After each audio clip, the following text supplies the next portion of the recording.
Alrighty, this is a quick tutorial on eDynamicLearning. I'm Mr. Metzner, the virtual school.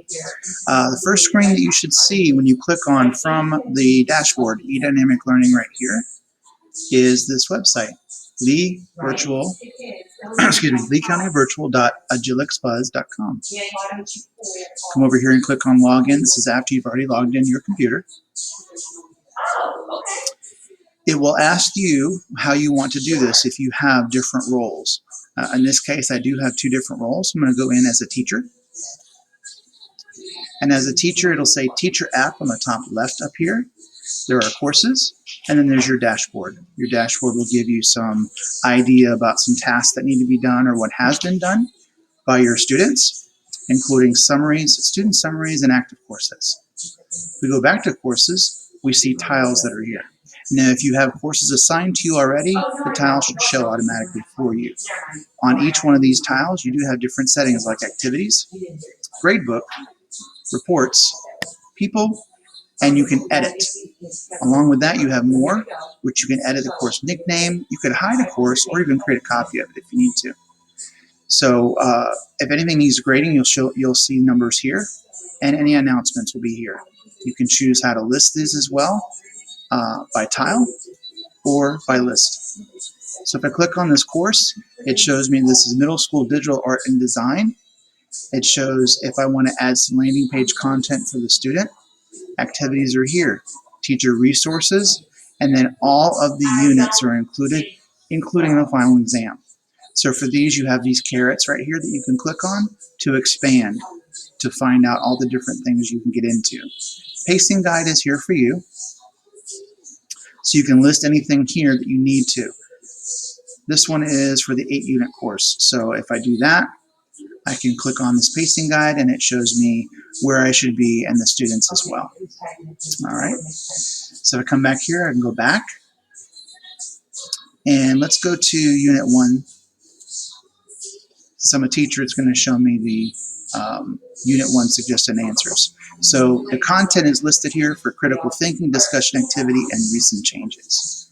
You can go through all of these, and these are your suggested answers. So the students will see this part, and they'll be able to answer here. So this would be, a basic idea of what answers could be. We could have done lorem ipsum, but instead we used this. There's a rubric that's already provided for you, but you can adjust that if you need to as well. And you can also create a PDF for this. So if you want to include like a link directly to it, you can do that. I don't know. I think that's extra work, but that's just me. Let's go down to final exam. And here's your exam and your discussion. So if you go to the final exam for this course, you'll see that it's here. You can print it out for students who need that, or you can start. Time limits there, which you can adjust, and attempts, which I believe you can adjust as well. All right. So once you've got that, and this is where the student submissions would be. So let me go back. And here's the discussion part. Your thoughts about the format, thoughts about the content, so it's like a survey. All right. That's the basics behind that part of it. Let's go back here. Gradebook. And by the way, it uses the hamburger menu, very similar to how VSA uses that. So you'll find your additional options as well. So Gradebook, reports, people, and editor. So let's see activities. That's there. We'll come back over here and let's check out the gradebook. Looks kind of familiar a little bit, but if you have a test student, it'll show here. So you've got areas where you could enter. So if I wanted to edit anything for this student, I could go into their critical thinking and I could give them feedback right here. Looks familiar. Sorry, my camera's probably in the way. So let me close that. So you can give them feedback here, very similar to Educator. You can edit the template for it as well. Any attachments if they chose. Notice that they can attach Google Documents and any private notes for yourself. And this says hidden from student. You've got credit, clear, or full credit, which is an easy way to submit the score, and that's what you can do there. All right, so that's for that one. Yes, I want to leave. We go back out. So we can see our test student. We can see what that test student has done so far. So it looks like they looked at these areas. Say cheese. Okay, so you can see everything that's there. You can also check the syllabus order. Dashboard for you is listed here. Here's some other issues for you. I haven't used this part of it yet, so this might just be notes. Some what ifs. What if you assigned certain scores to different things? You can figure out, all right, what's the score going to be at the end of this if they earn this, this, this? We get asked this all the time. Well, teacher, how about if I finish this but I don't do that? What would my score be? What if I don't get this done? This is a way to plan those things out. Activities are here, so here's your activities that have been done, and it shows that they've been done and how long they were there. We were only there a few seconds. Your analytics will be shown here once you get started and have students in. You can make badges. We can go over that in a different time.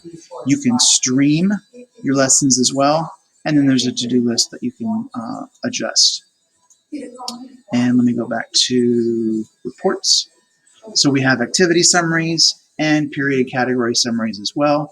You can filter your data, and then you can download your reports. So obviously CSVs, comma separated values, are the ones that we use the most often.